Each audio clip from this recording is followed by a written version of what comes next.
So when we perceive from ego, in fact, I kind of came up with a new word for ego. When I was driving here, I thought, I got a better name for ego. Migo.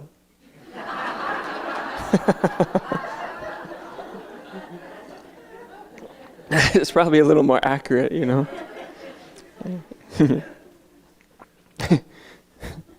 But that's almost a little too cute, you know. I like it anyway. But from the state of Migo, things look a particular way. I think everyone in this room knows what it's like to perceive through your Migo.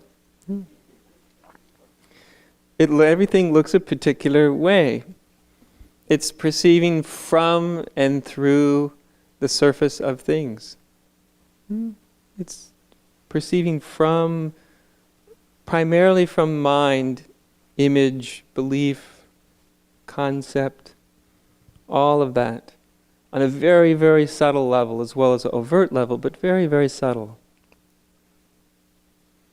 And that gives rise to a certain way of perceiving things. Mostly things look like however you believe they look. You may have noticed. All you have to do is believe something that something is a certain way, and it looks that way to you. You believe somebody is a particular way, and they look that way to you. You believe the world is a particular way, and it looks that way to you. And when you change your belief about it, it looks differently. Funny thing is, it's the same person, it's the same world, it's the same everything. But everything changes when your perception changes.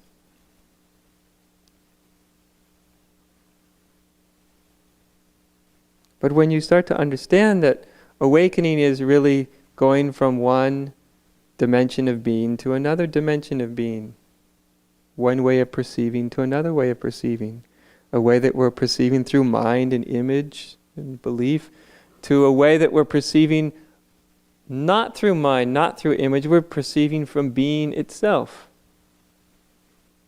And one could ask, well, what is being? It's an awful abstract word for some people. What does this mean when one says being or beingness? It's actually something very simple. It's simple if you're willing to be simple. Which means if you're willing to not try to figure it out in your mind, it's very simple.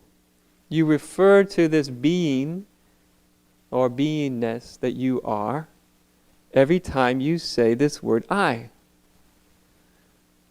You actually are referring to your being, to something about you that has always been. So whether you say, I was 4 years old or 5 years old or 15 years old or 20 years old, anytime you refer to yourself in the past up till the present moment, you'll always say, I. I went through this, I went through that, this happened to me, that happened to me. But the I is a central thing, right? It all happened to me. I experienced this, I experienced that. But what is this I?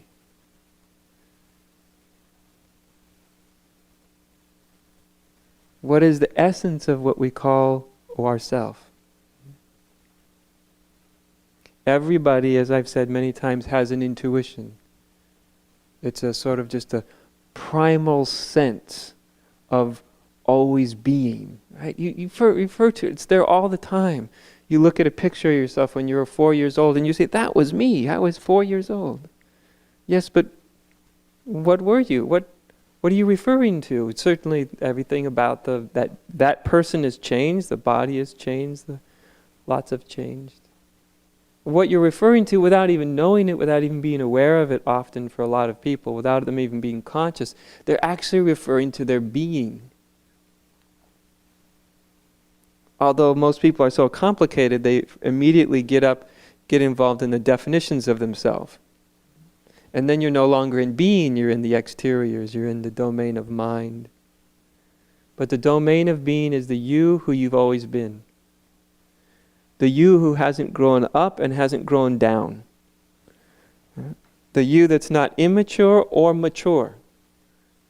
The you who's not an adult or a child or an adolescent. The you that you really, really are. And there's an intuition. Far before there's any awakening, far before there's any enlightenment, anybody, anywhere, if they get out of their minds for half a second, there's an intuition of always being themselves. Haven't you had the sense that you've always been yourself? Maybe not the self you think about, but there's just a sense that you've always been yourself. This is the intuition that's coming from being. Or in Zen we would call it emptiness. Because being is empty of content, it's empty of images, it's empty of self-references. It's something without form, without a particular attribute. So that's being.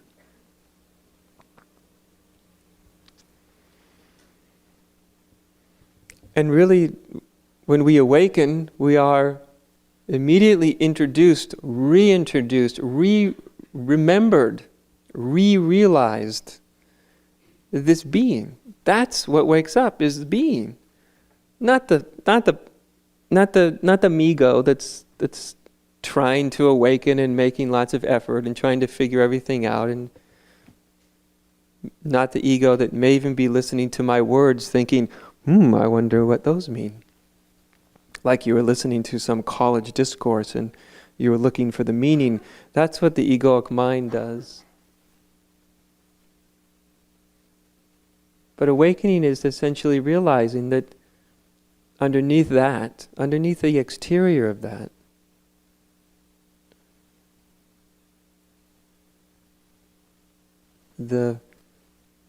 the image you present to other people, underneath that image, underneath the image you present to yourself of who you are, underneath that image